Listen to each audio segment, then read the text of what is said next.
Hello, everyone. I've been reading for a while what you're writing here to the chat, and I'm super happy to see the whole geography of Ukraine in the chat. And we are ready to start. It's 4 o'clock. My name is Tetiana Shalepko. I'm Cambridge ELT consultant, and today we have our traditional back to school conference. And our topics for today would be teacher's mindset in a primary classroom and teacher's mindset in the teenage classroom. Actually, I will share a secret right away. There is not much difference between mindset of a teacher in different kinds of classrooms. It's all about the teacher anyways. And as you know, we had to start this webinar yesterday, and there was a power cut in my house, and I didn't manage to switch from one computer to another.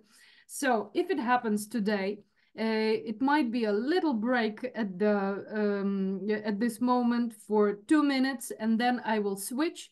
So don't worry, we are much better ready today.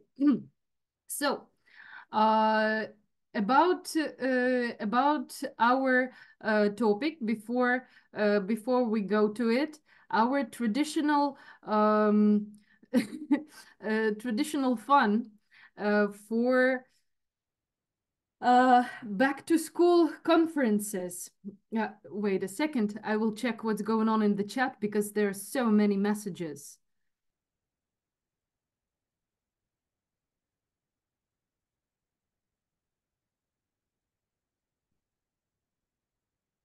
Okay. Uh, hello, hello from everywhere.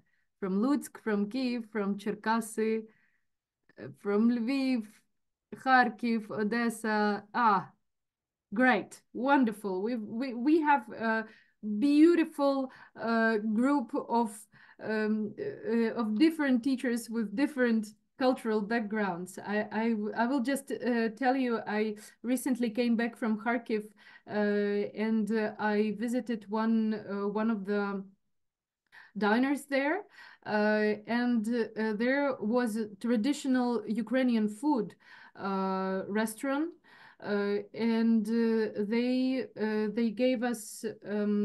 I found on the menu Banosh falafels, and I come from Chernivtsi. I was born in Chernivtsi, and I spent most of my life somewhere.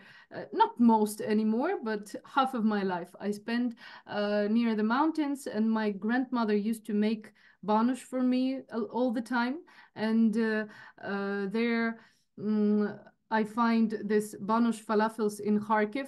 And first thing I thought was, what is that?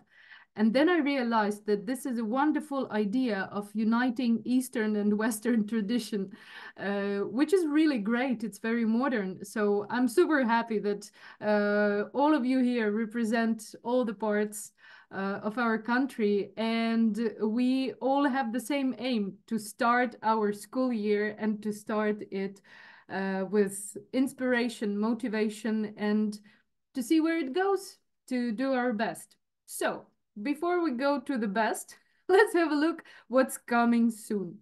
I just find a few memes here, just to start from a positive note. So these are a few things that we will definitely say during our teaching, but or definitely face during our teaching. Still, it's funny in a way because we always have the same problems. We always have the same issues to start to fight with, but none of these issues have anything to do with real teaching goals. These are just the elements of teaching and learning process, and they are fun because they come from one generation to another generation and so on, and it's the same for the whole world. And we will talk about some of those issues today and how to involve our students so we don't become those skeletons who are waiting when the talking is over, but we are those people who take part in the talking. before we go further, I will just remind here, here it is, where your world grows. It's the main idea of Cambridge materials these days, not just about language, not just about competencies, life competencies and thinking, but we are talking about the whole world of a child, the whole world of the class, and the whole world generally, because as the teachers, we've got the huge influence on the future of the whole world, let's say. And the certificates, you will receive them after you fill out the form that you will get in your thank you letter. And the thank you letter will be available in your email with which you registered to this Zoom meeting in 5 days. So the certificates will be there only in 5 days, not before, might be after, but most probably on Tuesday or Wednesday, you will receive your certificates. So be patient throughout the weekend. You will definitely get your certificates. Now, finally, coming to the topic of today's double session. We will have a look at what's new in ELT besides technology. Because to tell you the truth, I am so tired about talking about AI, about all the technological and digital development and so on. It is important, but there is something else that is going on in ELT, and it's not about the technology itself, but about how it might change the whole view on the language and the whole view on the methodology that was valid, for example, 30, 40 years ago. But now, with all the technological breakouts, we might think of changing something else, but not just teaching students how to use new technologies. Then we will have a look at the value of psychological knowledge for language teachers. And we will have a few tips for teaching primary learners and for teaching teenage learners. Those would be the tips at the end of the session, and some activities that you can take away with you and start your school year with those activities if you wish, or use them somewhere in your practice. So what's new in ELT besides technology? I will now try to start the poll.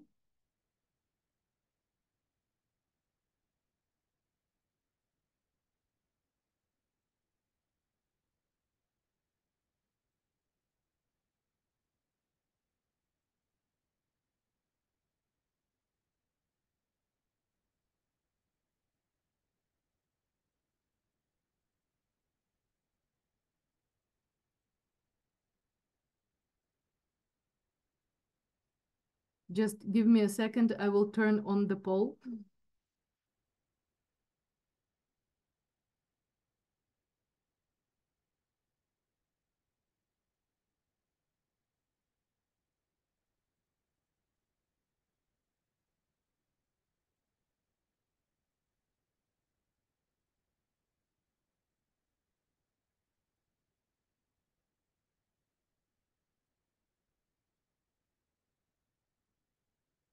Okay.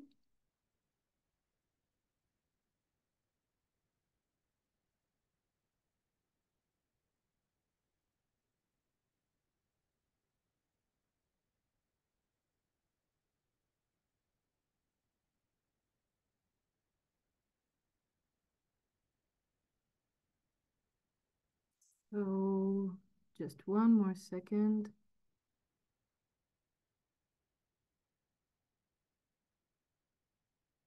Let me know if you can see the poll.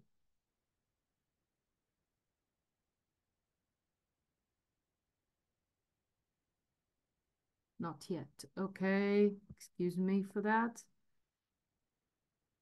Technology.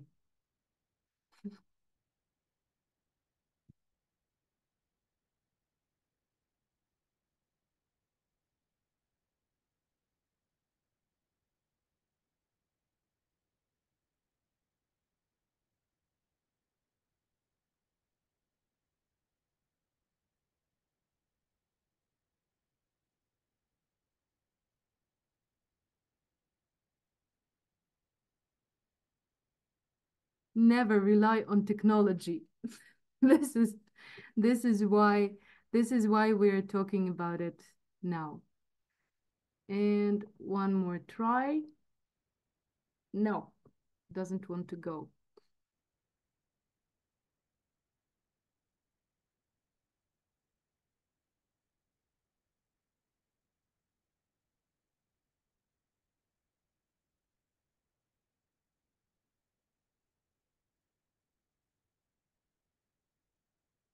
Well, I will ask you a question without a poll. So the question is, what do you think? Is language a mental phenomena? And in that case, you put 1. Or is language a social phenomena? And in that case, you put 2. So whether it's a mental, something in the mind, something that we learn in our mind, or a social phenomena.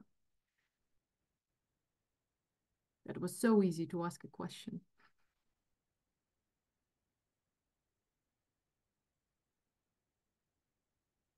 Okay, a lot of people are saying it's both.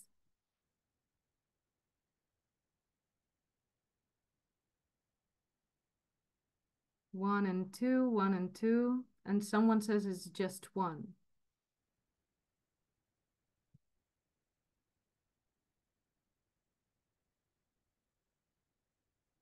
Okay, thank you very much. Let's stop here. Wow, there are so many answers and it's impossible to count. But I think both are winning. And also there are a lot of answers that say that language is a social phenomenon. Of course, there are different theories. And all these different theories are saying that it's either this or that. And of course, there are theories that are trying to combine all of it.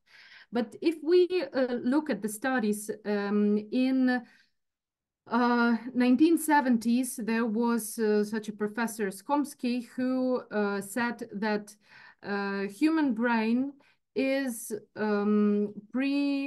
this is a cognitivist view that the human brain is already pre-programmed to learn the language, that we can present the new material, present grammar, present vocabulary, and then after students get this presentation of new grammar and vocabulary, later they can practice it and later they can use it. And that's where the idea of this presentation, practice, production derives from. And this is old already.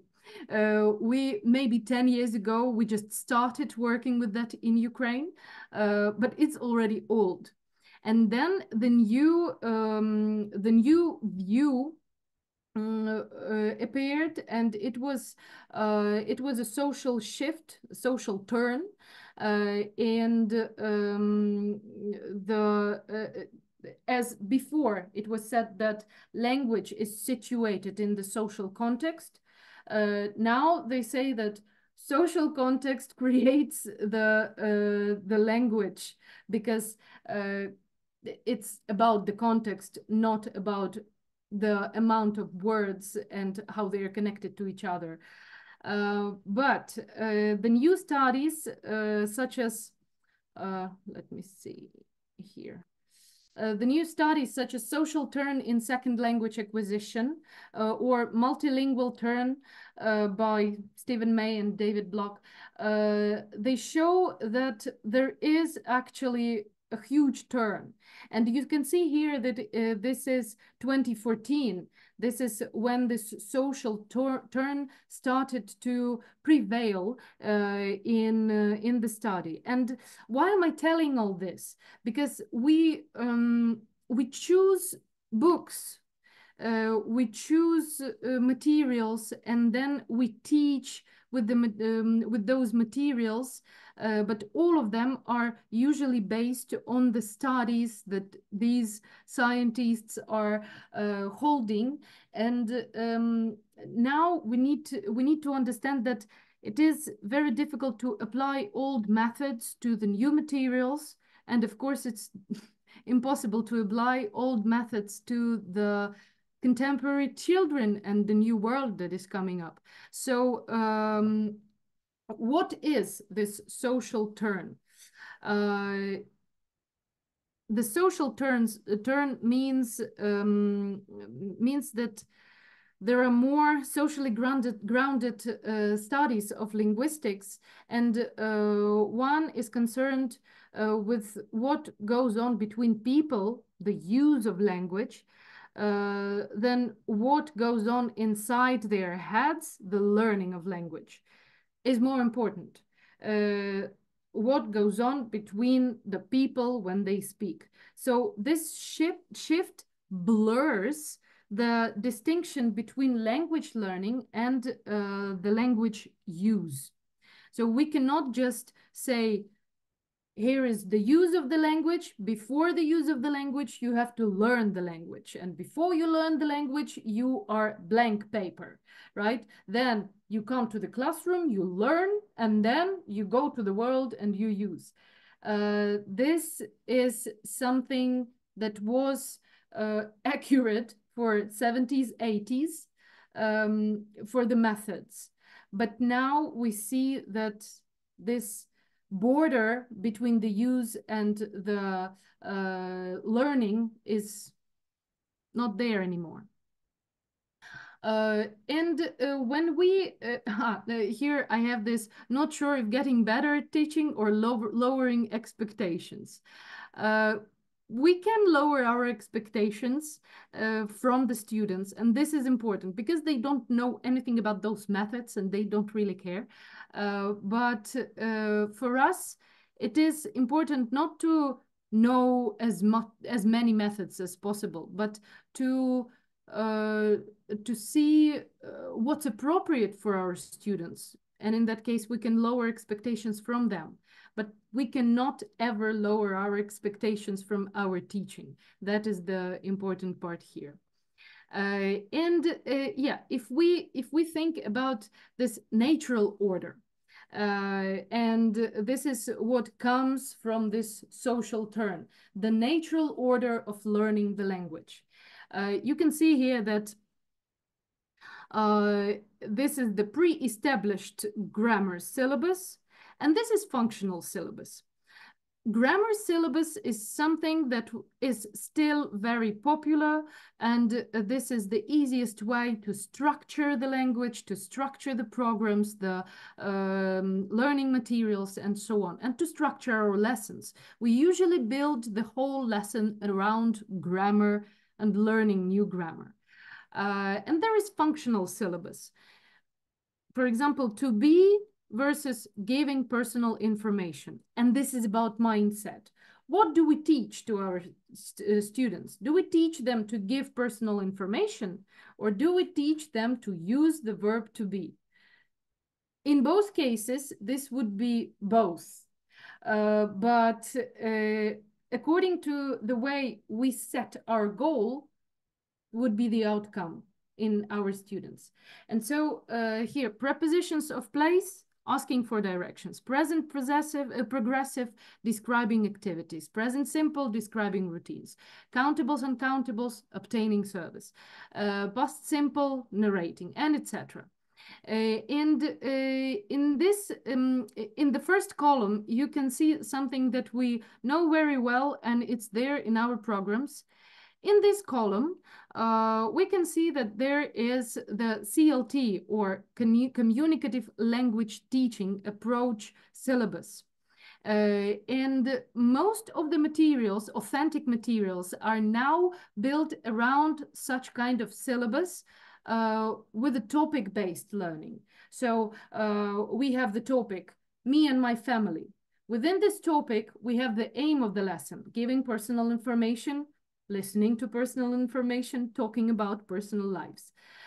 Within this function, we have the verb to be and learning about the verb to be.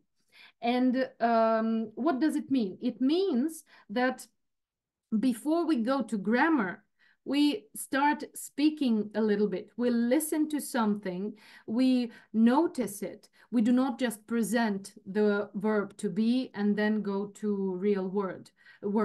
We show the real world, we try real communication, and then we ask students to notice this verb to be, how it functions in different contexts, and we learn grammar through context. That's the idea. There is also usage-based theory. And here is a quotation. Over time, using the human capacity to identify patterns, the internal structure of these stored sequences is unpacked, providing a model for the creation of novel utterances. Meanwhile, further exposure and use serves to reorganize the developing grammar into more manageable units, making it easier to access and deploy in real time. I will show you later what it means. This is by Vanessa Passini, and actually she is the author of one of the ELT papers with the same name, and she is the inspiration for this webinar. But yeah, do you recognize this picture? What do you think this is at this picture down here?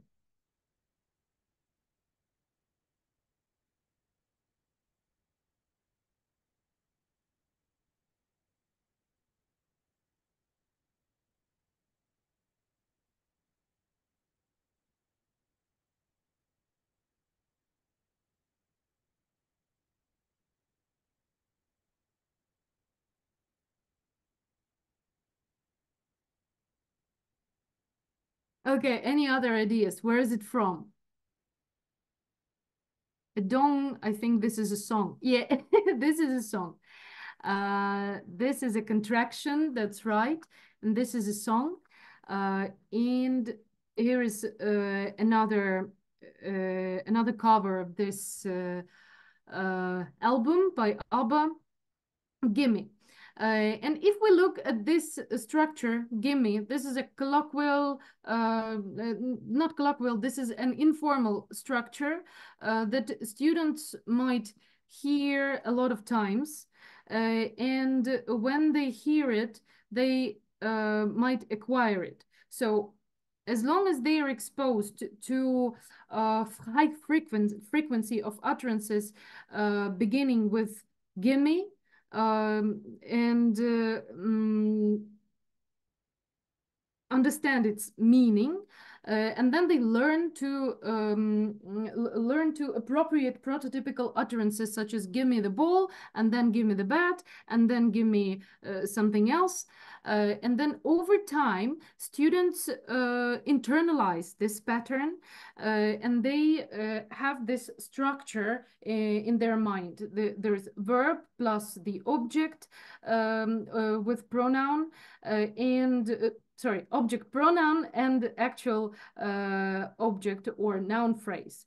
And then they adapt it to other verbs or objects such as throw me a ball or show me the book. And such constructions are raw material of language acquisition. And then there are hundreds of thousands of structures like that.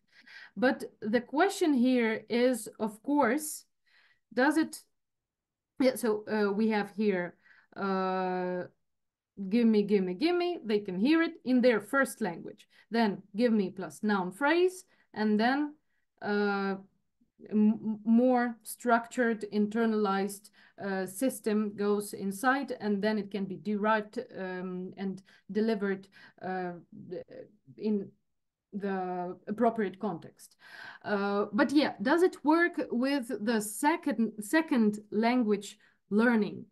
This idea of natural order of learning the language, maybe a few years ago, I would think differently. But now we see that this natural order, natural acquisition is somewhat romantic because it is based on the research of how first language is internalized.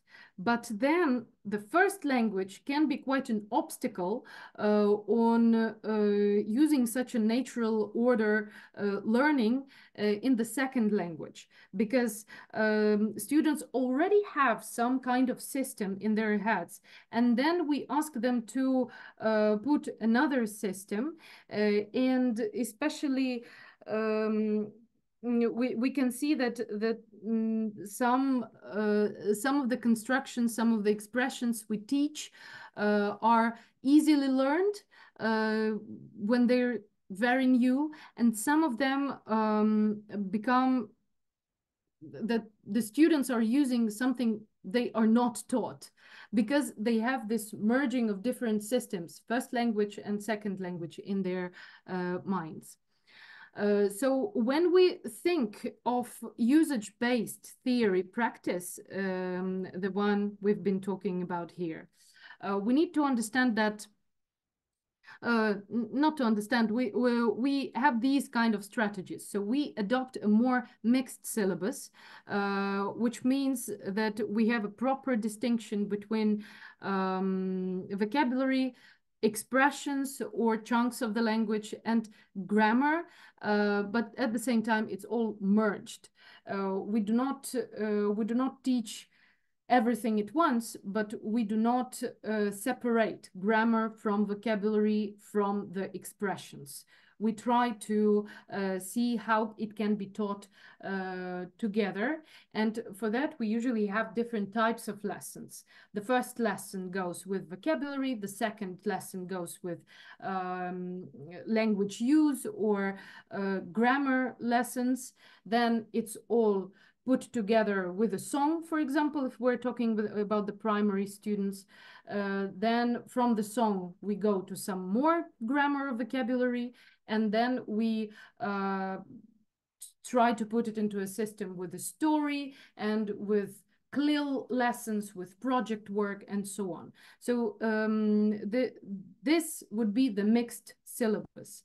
Then we need to maximize exposure to authentic text. And this means that there should be more reading at home, watching some authentic shows, and just to be exposed to the authentic materials as much as it's possible. And for that, we need to motivate our students. Then I have here noticing activities and procedures that draw learners' attention to frequently occurring sequences in the input or constructions and the meanings that they express. For these, we have a lot of attention getters. For example, hands on top, everybody stop.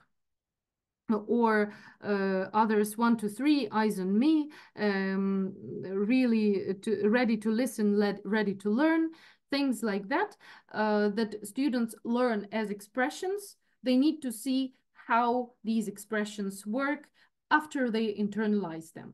Then I have memorization of the prototypical constructions.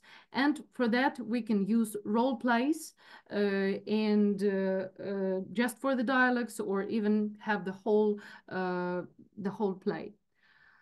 And these are the arguments about usage-based theory in practice. I will go to the chat and have a look at what's going on there, because I see a lot of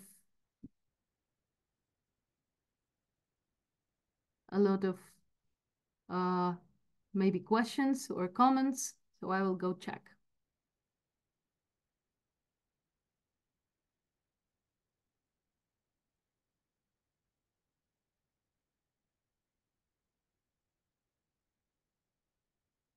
Okay.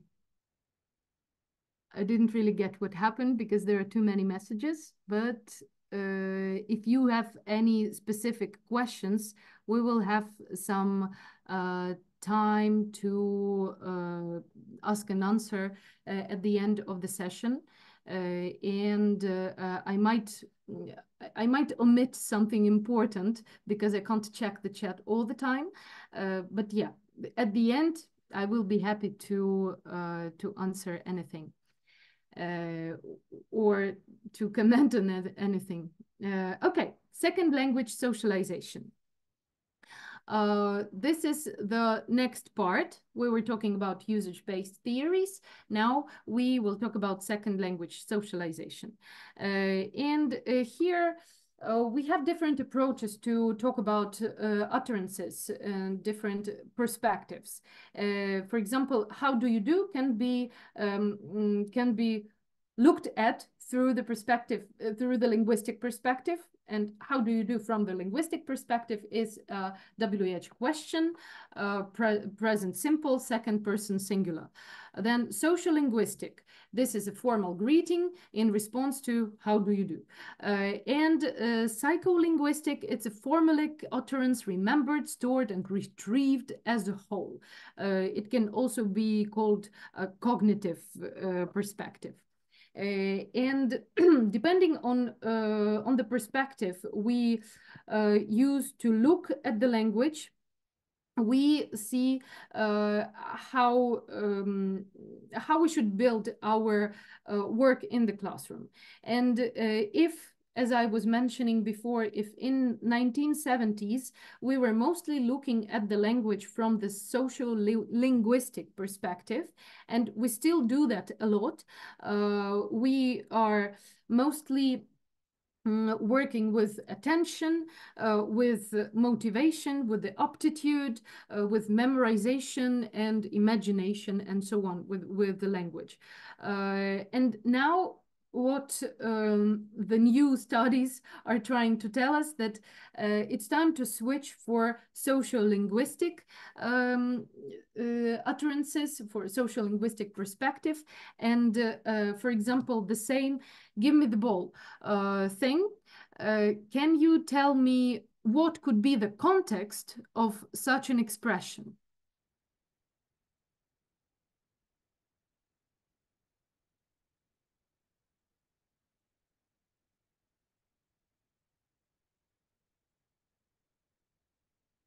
I will ask that question again. What is the context of an expression, give me the ball?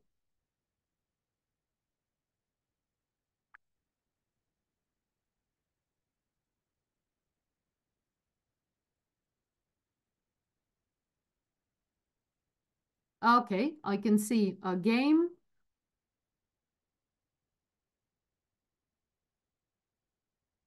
a gym, okay, playing together.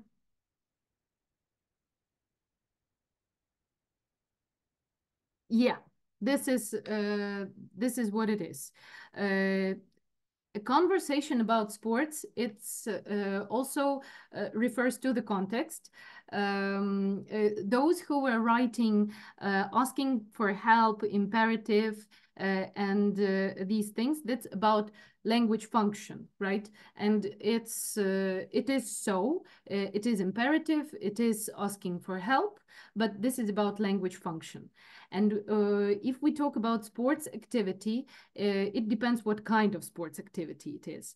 But when we talk about the game, or for example, this is at the playground, it doesn't have to be a game specifically, but at the playground, we are talking with our peers. We are 10 years old, we are 30 years old, doesn't matter. We can say, give me the ball. In this very informal, as someone noted, informal situation, and the social context would be at the playground, right? But this would be quite inappropriate, for example, in where? I will ask you, where would it be inappropriate to say, give me the ball?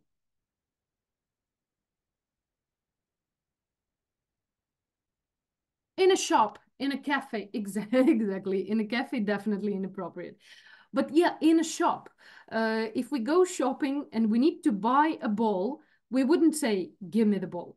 And this is about the context, and this is about social linguistic perspective on the language in the supermarket, in the shop, exactly.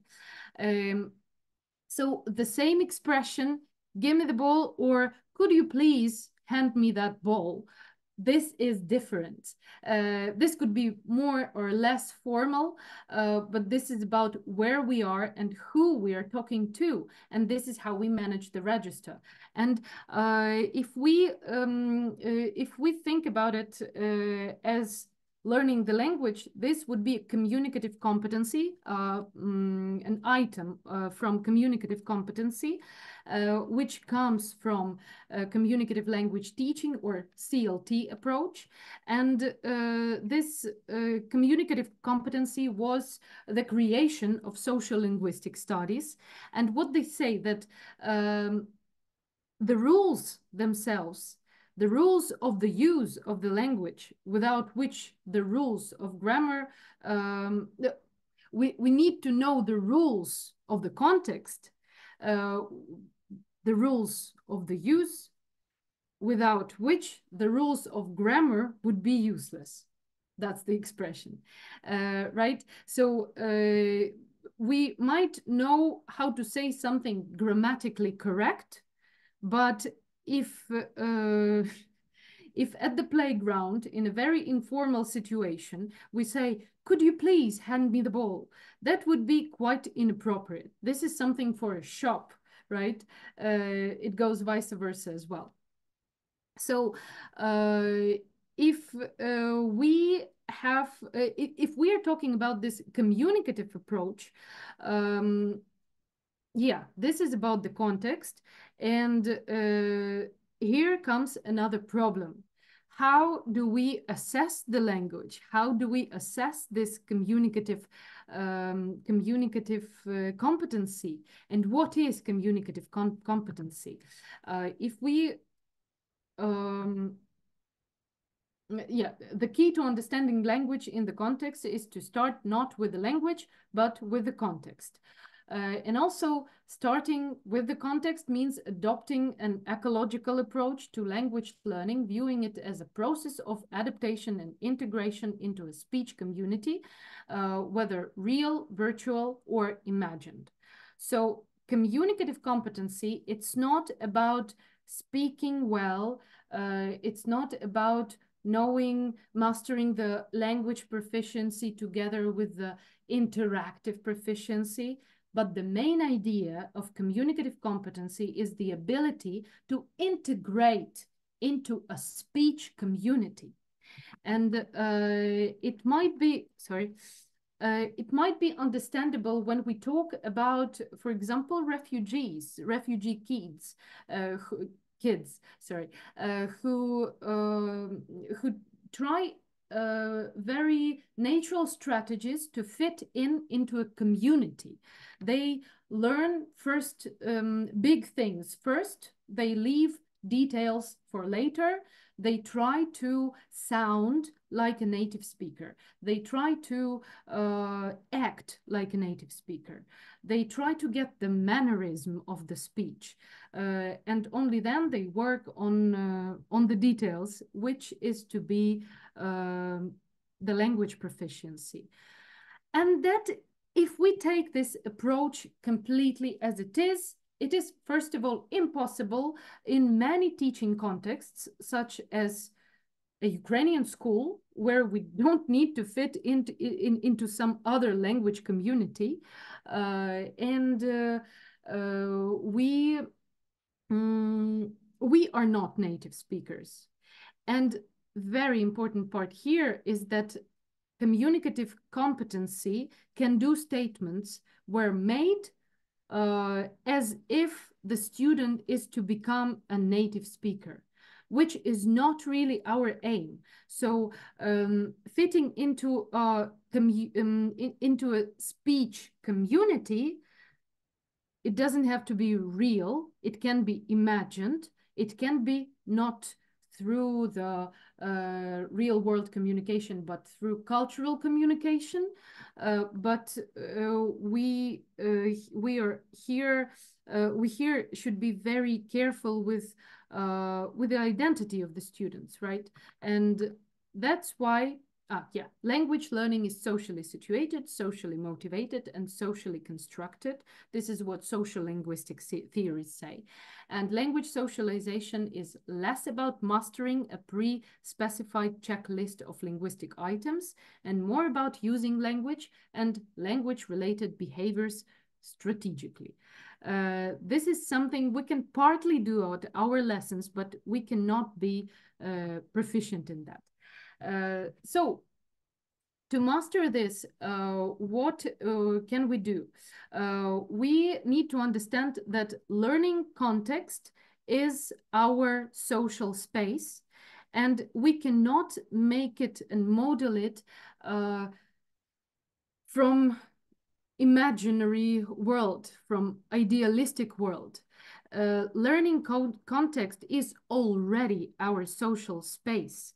And what we pay attention at here is the collaborative learning dynamic and the real communication between students. Learner-oriented content means transition into language community.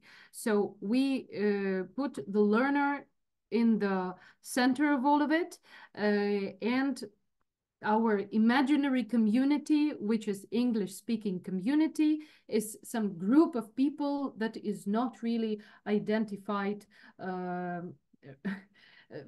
because identified by geography, because there are a lot of English-speaking people all over the world. Then we need to have task orientation, for example, giving instructions, and all those attention getters should be in English. Then native-like competence, this is something we don't really need. What we need to master is communicative resourcefulness. Resourcefulness. For us, this would be the communicative competency that we need in our students. Strategies versus linguistic systems. So what we teach should be the communicative strategies, first of all, and linguistic systems will catch up. And understanding of the context is very important. Where do we say hi and where do we say good afternoon? In which cases, which one is appropriate or not? And we have one more very important question here is what do we do with the first language? Can we use our first native language at the English lessons? What do you think?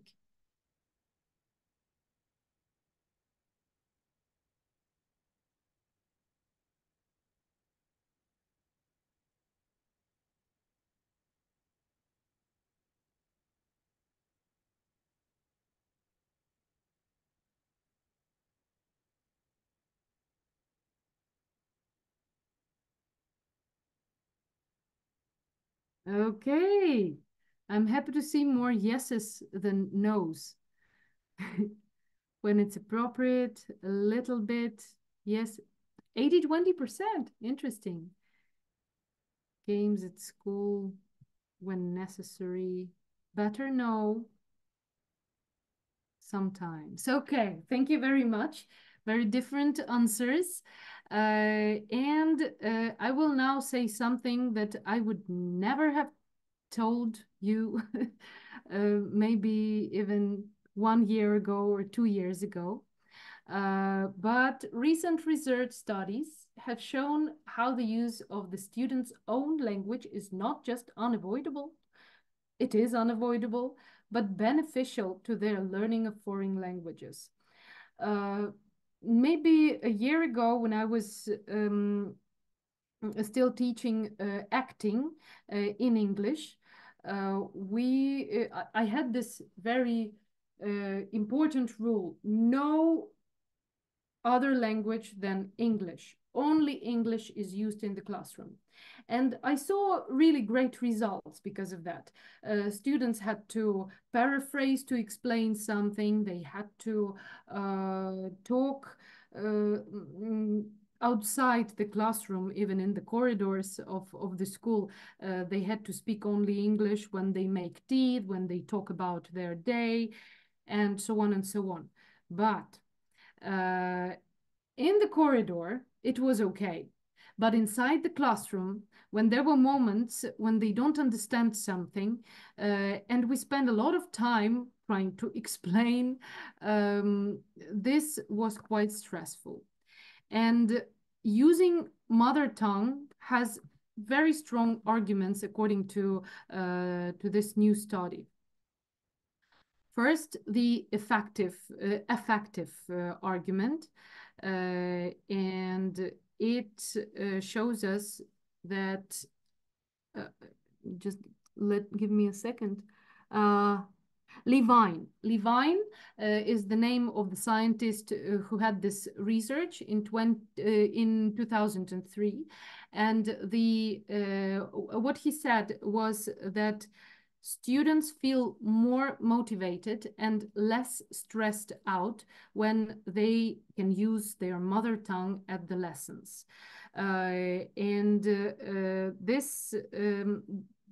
This is new for 2003, but if we can lower the anxiety and use mother tongue where it's appropriate, that's no problem.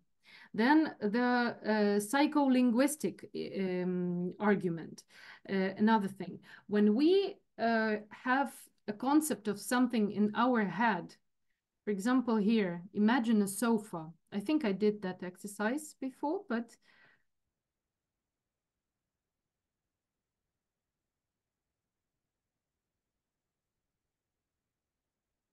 okay. Imagine a sofa. I think you imagined a sofa. Now, all of us imagined very different sofas. Yeah, usually we imagine something that we have at home, or something that we really want, or something that we already saw, or something from a cartoon, depending on the way our brain works, depending on how we think and remember things. But this is the concept of the word. When we hear sofa, we imagine something, and we don't really go to translation, right?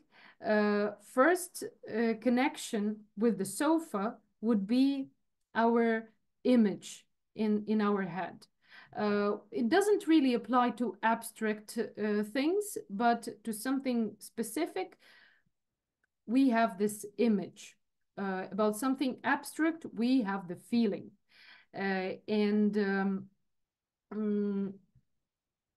What I mean by a psycholinguistic argument is that having different words connected to a concept is wonderful, and we cannot have two different concepts of sofa in two different languages. The concept is the same. So translating from language to language is fine. And it saves a lot of time. We don't have to, we can show the picture and that would be great. But if we have some problem or we need immediate understanding of the word, for example, I had it once. I was observing one of the lessons where a teacher was trying to explain the word squirrel to the students, and he was jumping, and then he was miming, and then it was a lot of time, but he could just say it in Ukrainian, and it would save a lot of time and lower the anxiety. So it is important to have the concept in your head with English definition, but also with the Ukrainian translation. It saves a lot of resources. And a social linguistic argument means that English these days tends to be one of those languages that is used together with other languages, which is called multilingualism. And in the whole globalization processes, English is taking a huge part.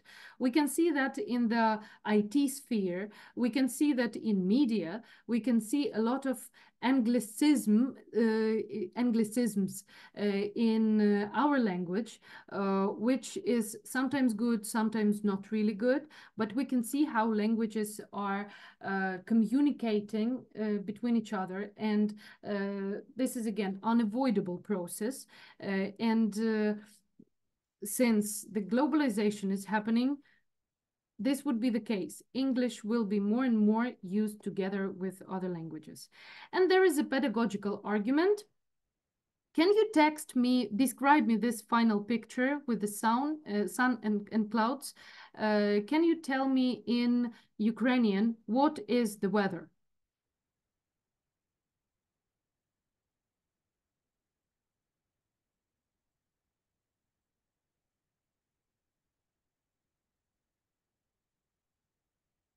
Cloudy, chmarno, pochmuro. Thank you. This is perfect. This is perfect because you texted cloudy, which is not a mistake, but this is not as we talk about the weather. And here is an example from Spanish. In Ukrainian, we only have a noun, and a noun is enough to describe the weather. In Spanish, it's está nublado, which is a verb and, sorry, not a noun, an adjective, excuse me for that, which is a verb and the adjective in Spanish. And in English, we have to say, it is cloudy. This is how we describe the weather. And this was funny because this is how our brain works. We know that in Ukrainian, we can only say one word. So we do it in English. And this is something our kids do as well. And this is not such a huge mistake. But from the point of view of this pedagogical argument, we have to explain our students that this is how it works in our language. And this is how it works in their language. And this is how it should work in your brain. When you see the weather and you have to describe, you need to automatically say it's cloudy, not just cloudy. It could be, but in some poetic way. It's just not the way we do it in English. And the final part in this to say what's new in ELT besides technology section, it is very important to have the research as a teacher, to research how things work in your teaching. And here is a very simple model of how it works. You plan, you act, you have your lesson, you observe your own lesson, you reflect on your own lesson, you revise the plan, observe, reflect, and so on. We did that when I was teaching at Green Forest. For the whole year, when you're a junior teacher, we had this gradation of junior teacher, middle teacher, and senior teacher. So as a junior teacher, you plan, you act, you observe, and so on and so on.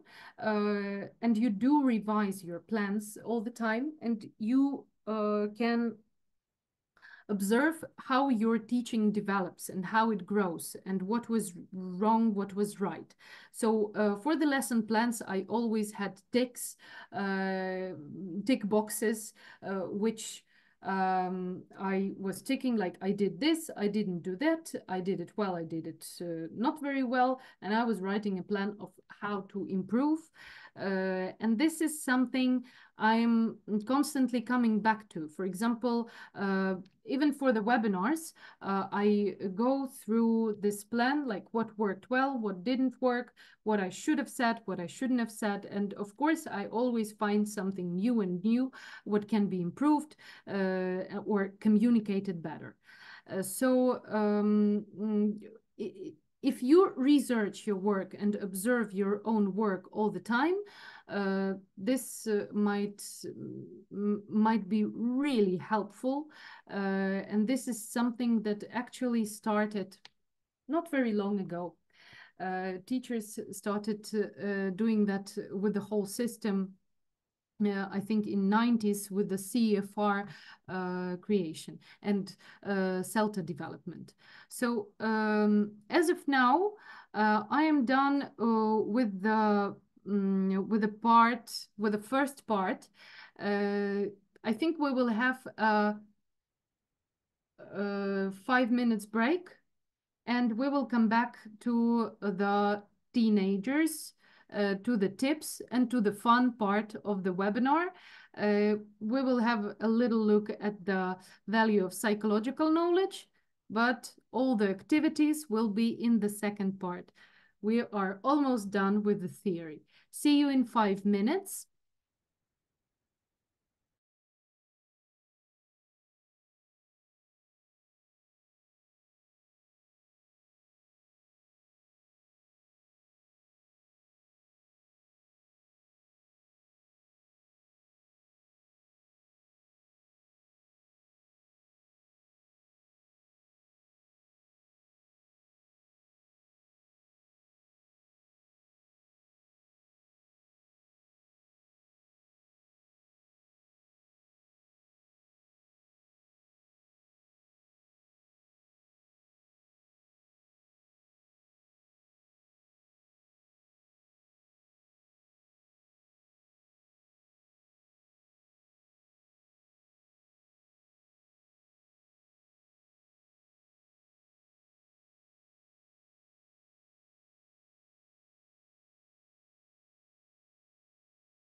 Okay, we are back. It's funny how half of the people left. But for those who are interested in the fun part of the webinar, we are still here. And here is the next part of psychological, but can be applied, theoretical, but can be applied practically. Knowledge, the value of psychological knowledge for language teachers. And this is two articles, or let's say one article in two parts, made by Sarah Mercer and Herbert Puchta. And I really recommend reading it. I will just give you touch on this on these articles and what they are about. So Herbert Puchta says that what happens inside and between learners in the classroom is key to language learning success. And I took this quote, not Herbert Puchta, this is Stevik, 1980s. And Herbert Puchta says that how teachers think and feel in their professional roles affects what they do in class and can be contagious for learners' psychology in terms of inspiring motivation, engagement, positive emotions, and well-being.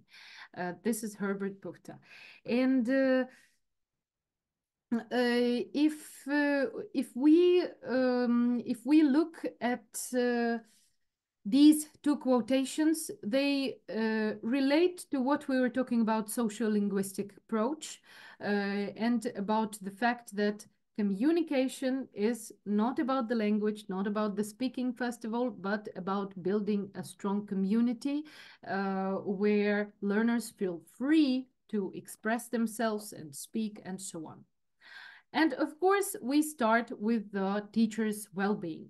First of all, we need to set very proper boundaries between work and home. And this is, I have to confess, for me, it is impossible since my all of my home is full of books everywhere and they are all connected to work and this is, you know, all is going so passionate. I just have the boundaries between one work and the other work and the other work and the learning process. But still, there should be proper boundaries. And what helps me is having separate drawers at home, separate drawers for different kinds of work we're doing. But again, it's tricky, and Herbert Puchta says that we need more. We need this distinction, we need these boundaries, not in order to make more work, to complete more tasks, but to be able to have time for our leisure activities. And time for leisure activities is very important, and this is where you get your energy back. Do not work all the time. Do not take your students' tests at home. It's difficult, but it's a habit. And you can build a habit within 3 weeks. Just do not do that for 3 weeks, and you will not do that later. Then make time for leisure activities. That's the one. And for that, we need proper time management. What helps me best in my work is Pomodoro technique. Has anyone heard of Pomodoro technique and where it comes from?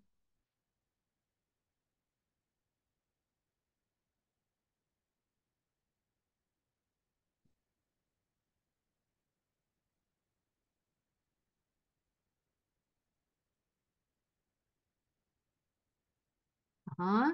Question, answers are there. Somebody yes, somebody no, not yet. Okay. I just wanted to see how many people do, how many no, don't. So most people do not. Oh, it was in the workbook, Quick Minds 4. Yep. So Pomodoro technique comes from Spain. And this is, or Italy. not sure. Why it is called so? Because they had these kitchen clocks, and you set a kitchen clock for some time to cook something, and then it rings and you go and turn off your oven or whatever. And that's why it's Pomodoro, because they produced these clocks in the shape of a tomato. And that was, I think, in the 90s. So the technique took this name. This is a simple time management technique. It tells you to work 25 minutes. For example, you can set it for 20 minutes or as you wish. You work on a very big solid task. So you have 25 minutes and then you have a 5 minutes break when this clock rings. Then you work again 25 minutes and you work like that for, as they call it, for pomodori. You have your 4 pomodori and then you have 20 minutes break and then you come back to the task for as many times as you need to finish the task. After you finish this task, you might have some spare time in which you can revise what has been done, and that's it. So this is my favorite technique. Why? Because I have the constant flow of different tasks and I work 25 minutes, 5 minutes break, 25, 5, and then in 20 minutes I have a lunch and then again 25 minutes. And in this way I can work for 12 hours in a row without getting too exhausted. Once it was 38 hours in a row without getting too exhausted, but then I just fell asleep. But this is a great technique if you take it seriously and you really work for 25 minutes and you really don't, you just sit and do nothing. You don't scroll your phone, you just do nothing for 5 minutes. Okay. Then Eisenhower decision matrix, another time management technique where you can manage things that have bigger scale, and it's not one task, but you manage several tasks. So you divide them into urgent, not urgent, important, not important.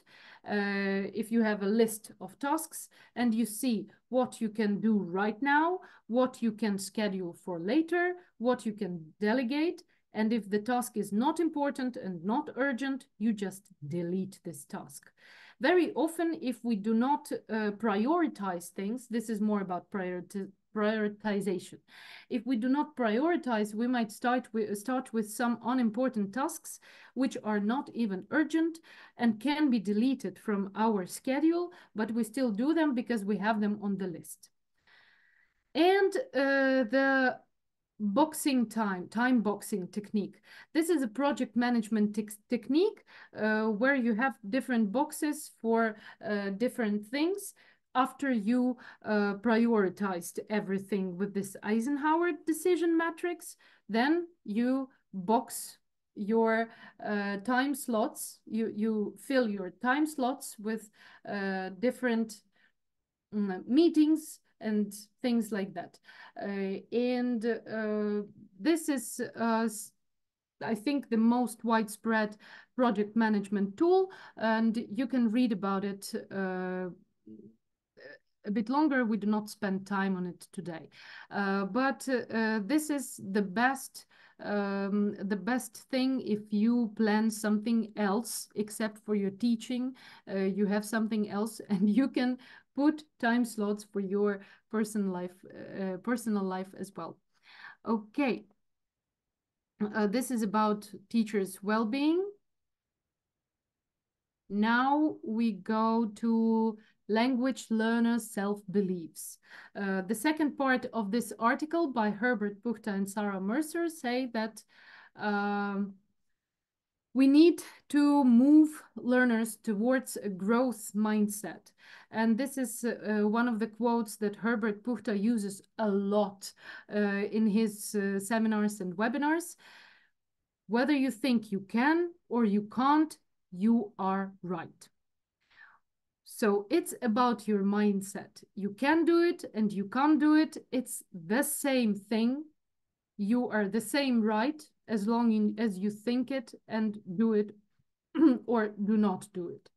So when you think you can, you do. When you think you can't, you don't.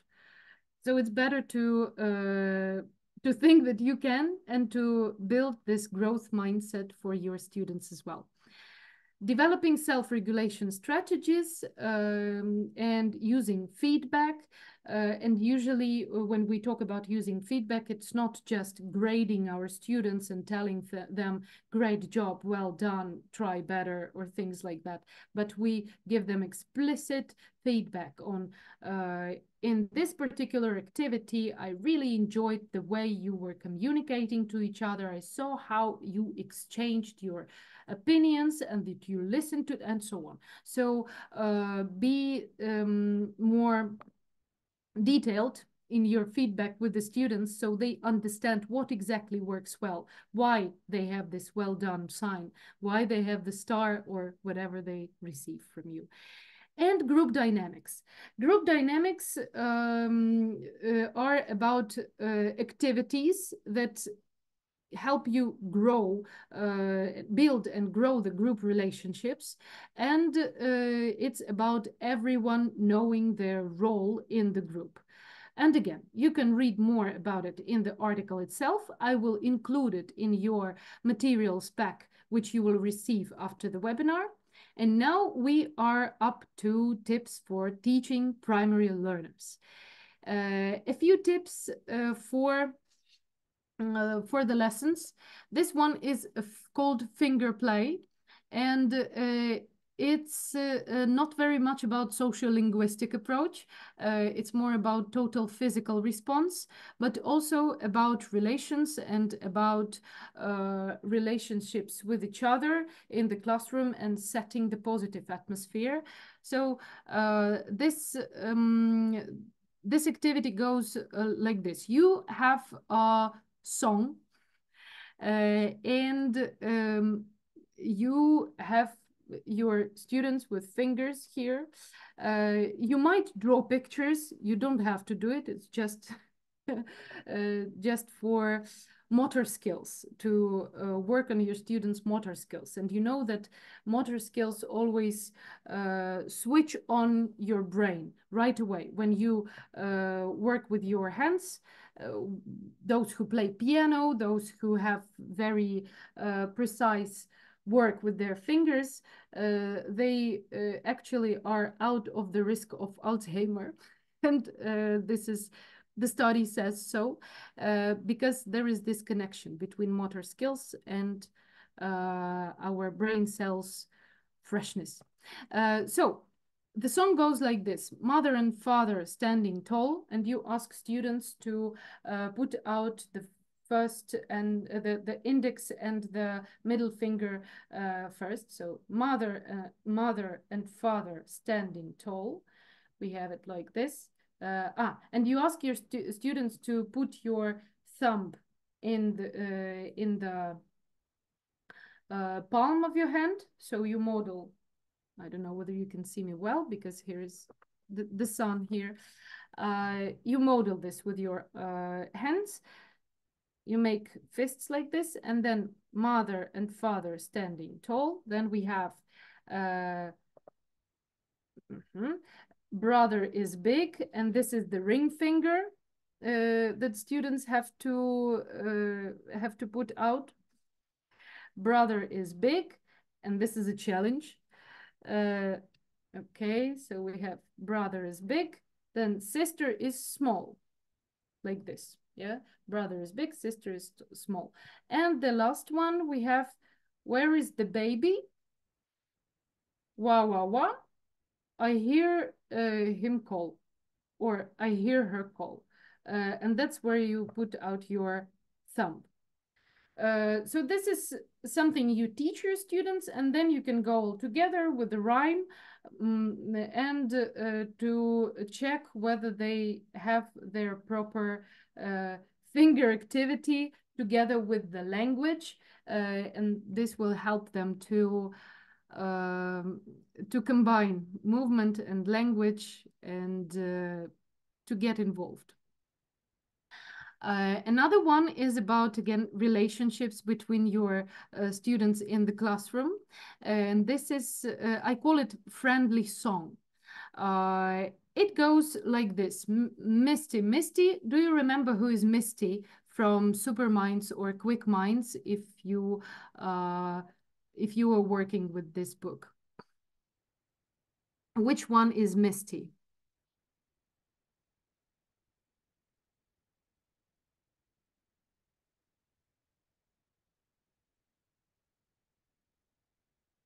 Yes, this is a blonde girl. Uh, that was the question for those who work with super minds or quick minds. This is a blonde girl, and she can be invisible. Thank you. Yes. So this is a song about Misty. Misty, Misty, we are happy to know you. Friendly and kind, gentle and wise. We are lucky to know you. Reader of books, may you grow and learn. Grow and learn forever. Misty, Misty, let's be friends forever. It goes to this melody. This is Idlewise from the Sounds of Music.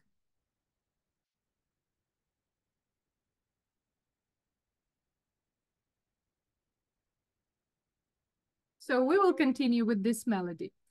Yeah, so The Sounds of Music is a film, and there is this song Edelweiss, which you can find on YouTube and just get this melody. It's very simple.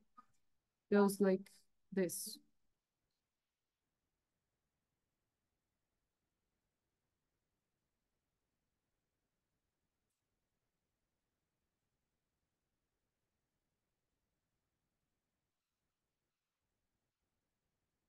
So there is a note for each syllable. There is a separate note, and it's easy to put a song with this structure on this tune.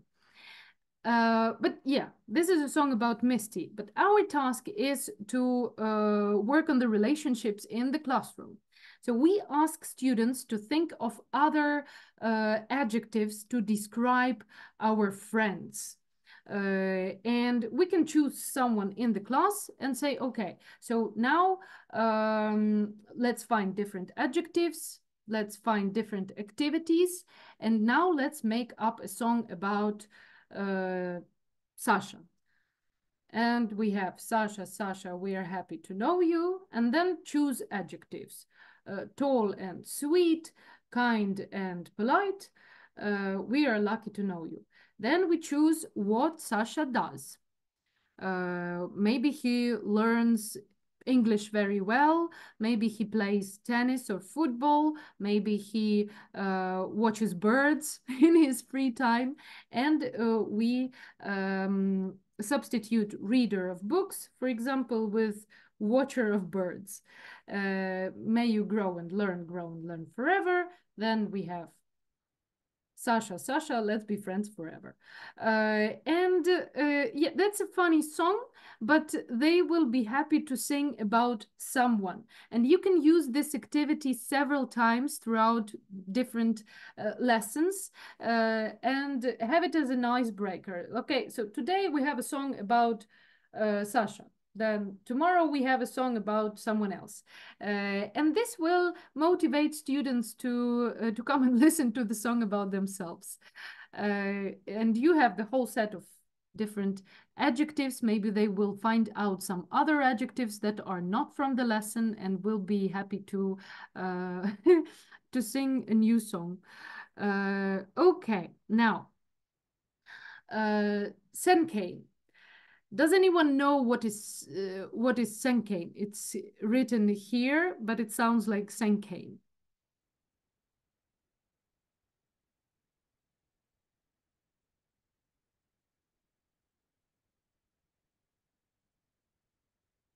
Oh, great. Yes, this is a poem.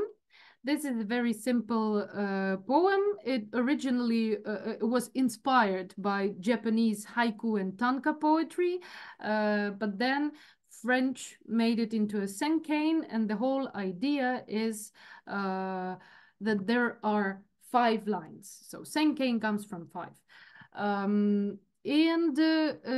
Yeah, this is an example of cinquain. Listen with faint dry sound, like steps of passing ghosts. The leaves crisped break from the trees and fall. This is written by Adelaide Crapsey, and she was a big fan of Cinquains, the poet. We can use this structure to ask students to make, again, some poetry about their friends. And if we count the syllables in each line, there would be 2 syllables, then 4, then 6, 8, and 2. If that's too difficult, you can use the same structure but with the words. Yeah, and say that first 1 word, then 4 words, 6 words, 8, or maybe again 6 words, and the final line would be 2 words. So you can change the structure to the fact of how your students will understand it better. With syllables, it's easier actually because it involves rhythm. And for example, you ask students to count the syllables like listen, with faint, dry sound, and so on. They clap on each syllable, and if they clap and there is a word, they can count it easier. But how do we create this cinquain? We ask students to put the name of a friend first with 2 syllables or 1 syllable, depends on the name. You tell them that it's not important to have 2 syllables, but they can double the name, like John. Here I have Whisper. Do you remember who is Whisper? From Super Minds. I have a picture here for you for that.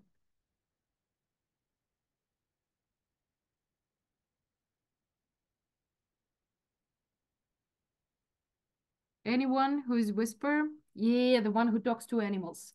Here he is with a snake. So here is a poem about Whisper. Whisper, then we add adjectives describing the friend. Strong, honest, nice. Verbs. Learn, think, jump, walk, listen. Could be talk to the animals. Then adverbs. Here, there, everywhere, forever. And the final should be similar to the first line. Best friend. Students can keep the final line for their best friend and make a poem about their best friend with the same idea that before the poem, you have a pool of adjectives, a pool of verbs, and a pool of adverbs that students can use to make a poem about someone they know, and they need to think really which adjective would work with them better and what activity fits them better. Okay, when we talk about teenagers, activities are more interesting and require less preparation. One of my favorite activities is the hot chair. There are different variations of this hot chair. For example, there is a variation when someone sits on a chair and the whole class is asking questions and the student has to answer, or vice versa. So it's in a way interview, but it's a group interview. Another activity would be sit down if you know, also connected to a chair. But first you ask students to stand up, and then you tell them to that you will be asking them questions. Mostly it's about the topics that from the previous lesson or for revision activities. So you read out questions that you have and you ask students to sit down if they know the answer, but they don't have to answer at all. They just sit down if they know. If they don't know, they keep standing. Right. If you suspect that someone sits down without knowing the answer, you actually ask the student to answer. Only if you, and of course, as the teachers, we suspect. If you are right and the student doesn't know the answer, the game is over and the student has to sit in front of the classroom till the next game. Or you can continue the game, but this student doesn't take part in the game anymore and cannot answer the other questions. Or you make the student sit in front of the classroom, and in the end, he can choose 3 questions that sounded from you and answer those questions to come back to his seat. This game works really well with first of all, this is listening. Second, this is physical response. And third, this is about students' responsibility. This is the way we try to show them that they don't need to answer if they are asked. They need to know the answer, and in that case, they can be honest. So we teach some value, except for revising the materials, the material from the previous lesson. Another one, show your students your own enthusiasm. Okay, does anyone know this cartoon?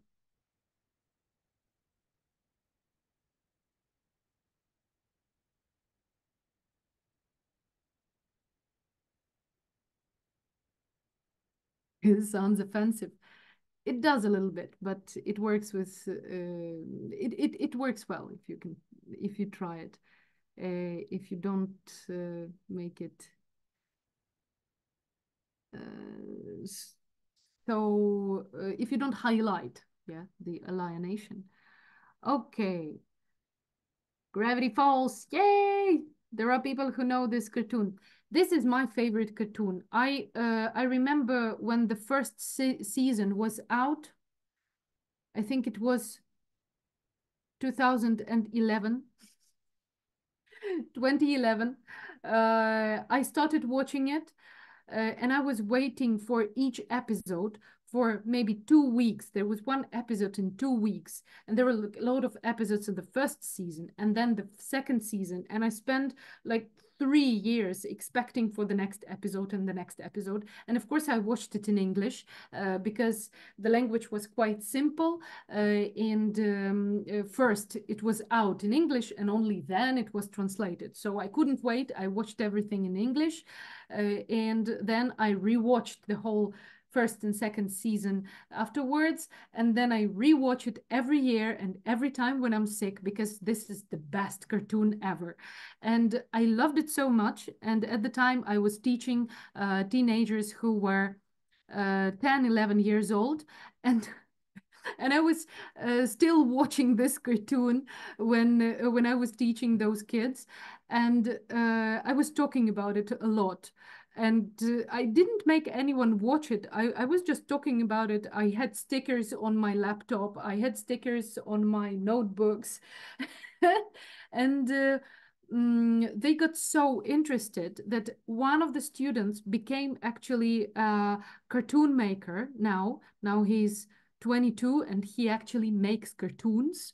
He sometimes says that my madness about Gravity Falls inspired him for that. Well, then there was a whole group of students who were deciphering what was at the end of this cartoon, because there was some cipher, because the enemy was called Bill Cipher, and they were deciphering things. And they were trying to predict what's going to happen, and then they were rewatching and were catching those Easter eggs. And then they even got to podcasts about this cartoon that were only in English. They were not translated because they somehow got contagious from me. And one of my students, even I took it with me, presented me a comic book, Gravity Falls, so I can read it, not just watch. Okay, that was example about being passionate. No one ever complained about their teacher being too passionate about something they love. And very good when this something is about English and English language. And here I managed to transfer this from love of the cartoon to love of the language, because this, for example, student, he's studying in London, this cartoon making. I think he's already working there. And yeah, you just be yourself and be passionate about what you do, and students will catch up with this. And things like I love this word, or will make your students say, ah, you love every word, ah, you love every topic is your favorite topic. And well, yes, this is a fact, and you can a little bit laugh about yourself. And also how I caught my students with this Gravity Falls thing. And you can apply it to other things. If you see something that you want to highlight in your lessons, you can tell your students that, okay, attention here. I'm going to tell you something very important, and not many adults understand this. This is a very catchy phrase for teenagers, and you can use it from time to time, not all the time, because they will find out that this is a trick, to things that you really think can work. Another tip, this is darts. This is just the technological thing here. So make a pile of cards with questions and match them with the categories on the dartboard. Then students work in pairs. One plays the darts, another takes the card, reads out the question, and they find this section on the dartboard. There could be answers on the dartboard, there could be two piles, but playing darts really makes students enthusiastic about what's going on, because their task would be to hit what they want to hit rather than to answer questions. But to do that, they have to answer the questions to take another step. And then first question, next pair of students, and so on, until everything is answered. Another one would be gamifying the homework. And this can be their to-do list for homework. Then when they complete their homework to-do list, they get points for each task. And before the next lesson, you make a chart with these points. There is a student's name and a point for their to-do list homework. And then you can add an element of a chance element with a spare space next to their name for a game point. And you can tell them that you can get a point just for playing rock, scissors, paper with me. And you play rock, scissors, paper, and if they win from the first try, you give them 1 point. This is a chance element. You can use it once or twice in a term to get your student motivated, but only those are allowed to play who have the points for the homework. They can get the spare point. maybe they will be um, they will get +1 to a mark, or they will be free from some classroom chores or something like that. Another one, choice is a very simple game that you can do with if you have the projector or if you work online. And you project just, you make two teams. And the first team to choose the right answer wins. So you have two things, 2 points, two choices covered, and then you uncover them and you ask your students to tell the correct one. The first person who tells the correct one gets the point for the whole team. So we have this here. And then we go to the next one.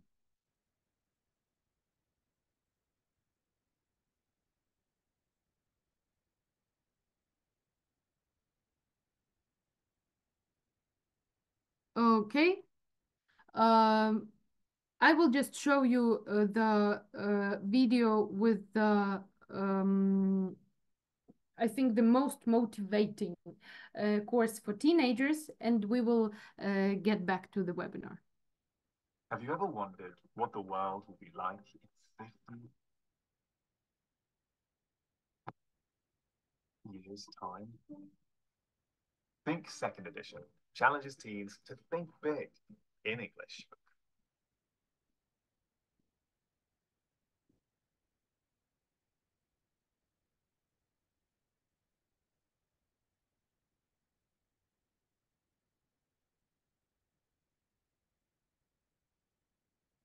Curiosity in global issues.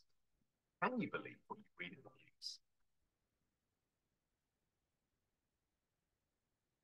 Challenge your teens with big topics. What will we be eating in the future? Develop their awareness and sensitivity to others. What would you do with the moral dilemma? Help them develop vital skills for the future. How do you manage your money or deal with stress? Teachers and teens can tackle these topics together on any device, whether your lessons are face-to-face or online. Get your students thinking big in English.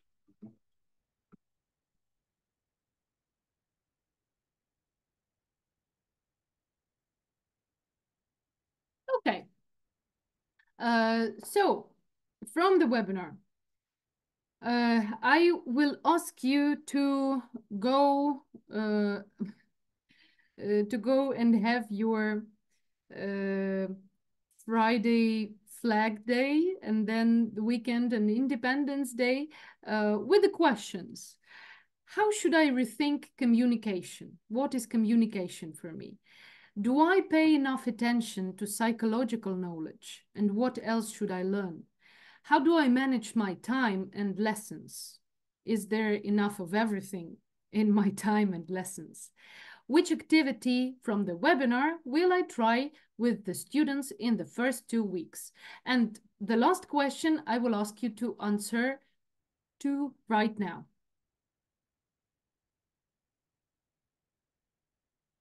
The last question, can you please type the answer in the chat?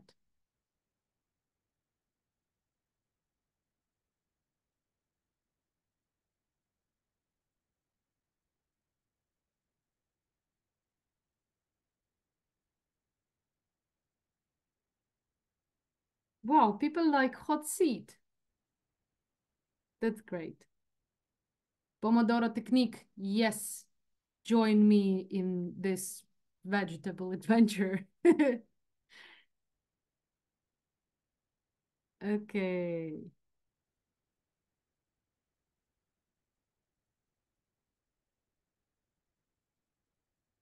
Oh, someone wrote Senkane.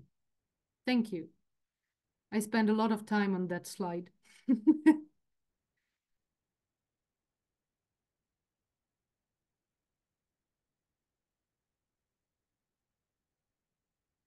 Okay. Thank you very much. And a few moments of your time I will still take because I have to tell you what's new in the company. And a lot of you, oh, where I am. Oh, here I am. What's new in the company? First of all, we have a new educational partner program from the Linguist company. You can join the community of educational partners of Linguist, and this is a great opportunity to to have annual bonuses, discounts, to attend partner-only workshops and training, to receive a resource pack when you start a new learning year, and so on. And how to do it? You can choose your level of participation, and for that you need to talk to your personal manager who will be responsible for your school, and just go with it. What you receive, first of all, this is a logo and a plaque for school. Then you join different social media for immediate consultations, for example. You support each other, you share your experiences, you can take part in our webinars as a presenter, you take part in different contests that are only for partners, and you can have personalized certificates for each learning year, for finishing a year as an educational partner of the Linguist company. This is who is responsible for this program. Jana Sverdluk, the ELT consultant of the Linguist publishing house. And you are free to contact her if you want to become an educational partner of the Linguist company. Now you will see what we have for pre-primary students. This is a new course that we will be happy to share with those who work in the kindergartens. And that's a really interesting one. And POP is a new 3-level pre-primary English course book, which sparks learners' imagination and encourages independence by developing early literacy, learning through play, and learning to learn skills. Join Pippa and Pop's world of stories and play. Pippa and Pop. Okay. And I think a lot of you already know Superminds, but I will just remind you that there is an international version of Superminds. There are 7 levels, including the starter level, with the colorful workbooks, and they develop all kinds of thinking skills and life competencies. And now they have the brand new starter level and a brand new platform where you can teach your students both in a blended way, digitally completely, or face-to-face. It has the students components, the students book with the ebook, activity book with a digital pack, and super practice book, which is an optional component. Then teachers components include teachers book with a digital pack, posters, flashcards, and there is also the possibility to work completely digitally with Cambridge One online digital packs. This is a students and teacher digital pack and includes all the materials important for effective learning. So this is the original version of Superminds. We also have the Ukrainian edition of Superminds that is used for new Ukrainian school. If you are working with Superminds Ukrainian edition, we will be happy to inform that we have all the workbooks and also some additional materials like Super Skills book for the 1st and the 2nd grade, and workbooks you can sorry, you can order workbooks from the Linguist company with, again, discounts and all of those things. And you will have to talk to your manager in the company. And the new thing is the Superphonics book that will teach your students reading and writing. And it has a lot of really interesting exercises. You can even use it with the original version. Now, there is still Quick Minds, and we still have workbooks for Quick Minds. If you work with Quick Minds, which is still valid, you are free to contact us if you need new workbooks or supplementary materials like portfolio, alphabet reading, dictionary, puzzles, and so on. Now, look at the original version of Prepare. The new Prepare second edition, a complete 9-level course for teens. And I can attest that using the Cambridge one, especially the Presentation Plus feature, makes the delivery of the lessons much more dynamic and enjoyable. To find out more and see what's new with the new Prepare second edition, go to cambridge.org/prepare.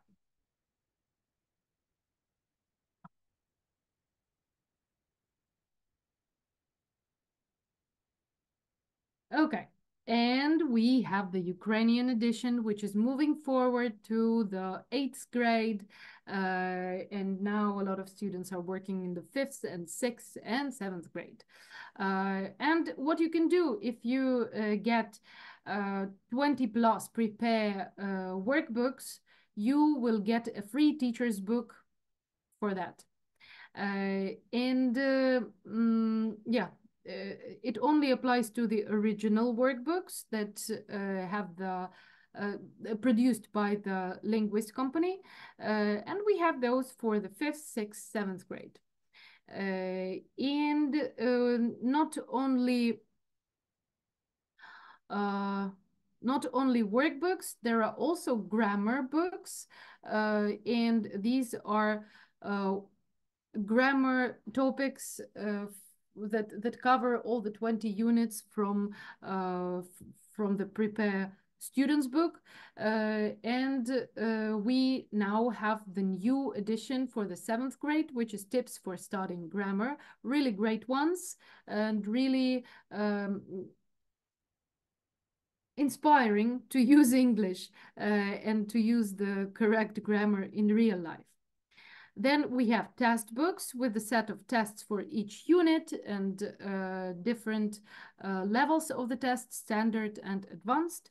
There is also Around the World, Prepare Around the World, kind of country studies books that contain 20 units about different countries. And the 7th grade, the second part of it is Prepare Around English-speaking countries. So this one is only about English-speaking countries. And yeah, just reminding, get a free teacher's book if you buy 20 workbooks. We also have Prepare for School Exams. We call it like that. But these are the complete courses in English made based on the Prepare 6 and Prepare 7, but they will prepare you for school exams such as ZNO or NMT. The tasks in those formats are integrated into the books, and well, you can use those because they will anyways come to 10th and 11th grade later. I will remind you that you will receive your certificates if you fill out the form that will come to you in your email in 5 days. 5. Before those 5 days, don't worry. You will not get your certificate earlier. You will get them in 5 days, which means Monday or Tuesday. Follow us on Facebook If you're interested in personal communication with Cambridge ELT consultant, talk to Alona Didovets. This is our new colleague who is responsible for Cambridge books and also for Cambridge educational, Cambridge international education part. And she can consult you on any matter and help you on your Cambridge journey. Oh, and that's me. I'm still here. These are my contact details. If you have any questions, I will be happy to answer them. We still have 5 minutes.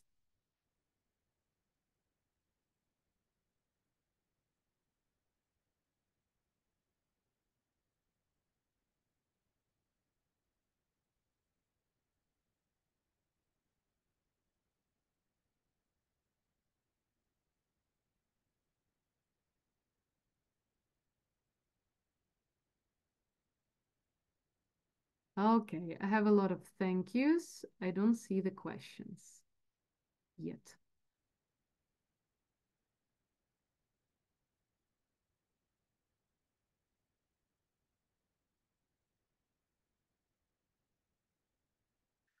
Oh, I didn't get the idea of darts game. Could you explain it, please? So, you have the darts board and you have a pile of cards with questions, and you have a category matched on the darts with this card.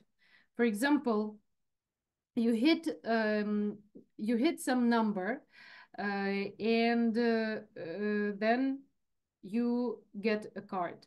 Can be, for example, you hit the number which refers to the category animals, and you get the card, and there would be a task, and the task could be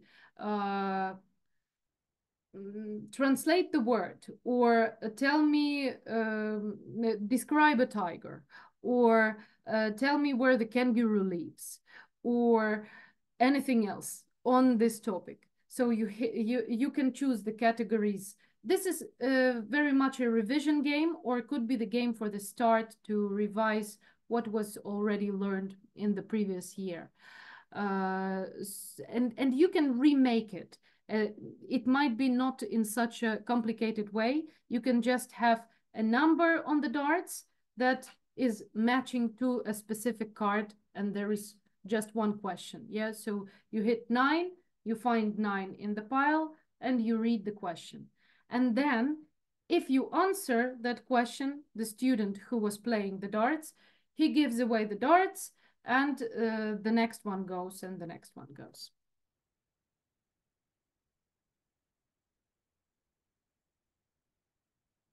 Okay. The most appropriate course to teach reading to primary students. We can suggest our phonics books for Super Minds. I love it. For reading, it's really great. But if you want to work on the reading, there are young learners readers, and there is also a story fun series. These are 6 levels. For the first grade, it is the first level, and so on. So it's 6-level book, and there are texts with illustrations, with different tasks on comprehension and so on, starting from the very early age. And it also prepares for Cambridge exams. So look at Story Fun.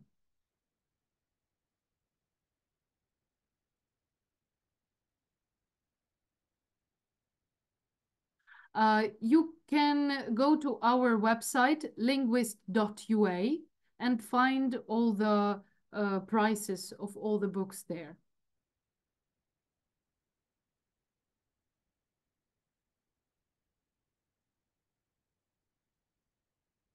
Students' books, okay, Evgenia. Students' books are provided by your library at school, if we're talking about Ukrainian edition. Then, if for your class you get 20 plus workbooks, you just get the teacher's book free. So you're fully supplied if you have, if you buy workbooks, and students' books are provided by the library, because you had to vote for Prepare Ukrainian edition. But if you're interested in buying one, you can also get those if you have a different book.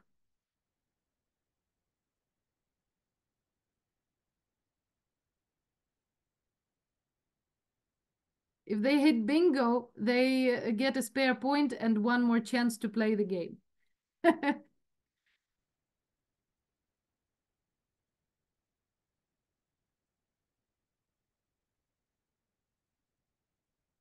Do students have to hit the board with the dart? Yes. Full blast support, the system is absolutely the same for Prepare and for full blast.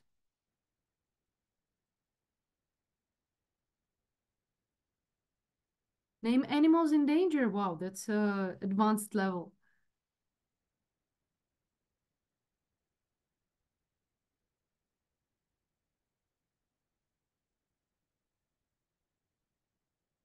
For online classes, well, you can make poems, and you can, it's difficult with the games in online classes. Really, I don't know what to say. As much as you can do offline, it's better to do it offline, because teaching online and even these webinars, I'm trying to be very positive and all of this, but this is the idea. We have webinars and we can have seminars. We can go offline, and we don't have the whole teaching process, like teacher training process. But really, online events are, I think we're done with that. We should go offline for the games and for the real communication, and we can do other tasks online, not the games.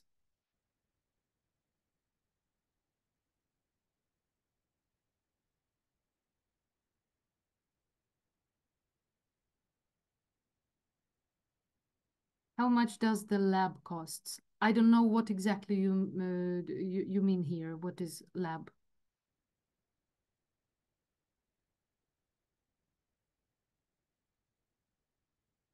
Using darts in class is alarming. Using darts anywhere is alarming. Not only for teenagers.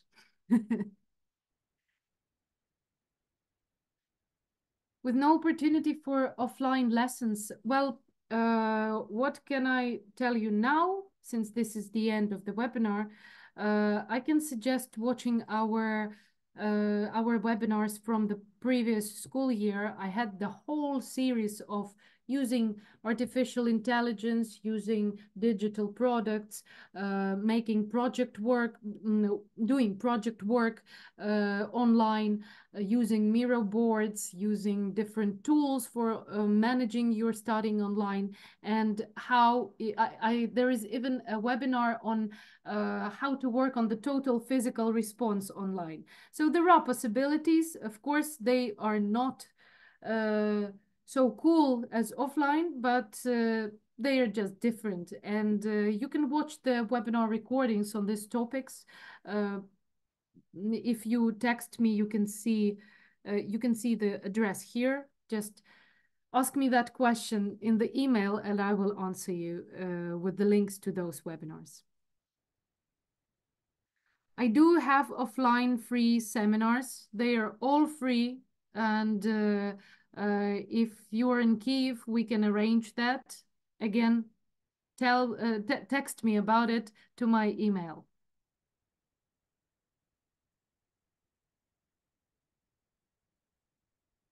The disadvantages of online lessons, to me, it's the lack of socialization, because I think people socialize through bodies, through real tactile, kinesthetic experience experiencing the time together, experiencing the physical presence together. That's the main for me. The rest can be done.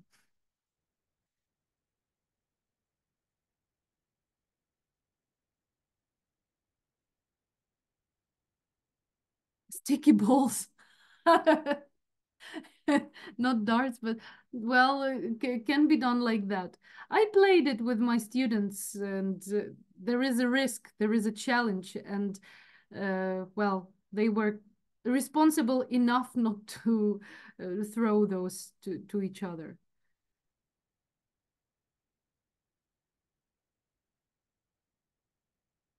We had a webinar about digital tools. One of the tools was Miro, and we were talking about how it can be used. So yes, Svetlana, yes. Okay, I will try to get to the end of the questions. Ah, that's the end. If there are no more questions, I will be happy to tell you goodbye. If you still have question, I will still tell you goodbye, and we'll wait for your question on this email address you can see on the screen. Now I will go for a walk and do my 10,000 steps per day, which I wish to you too.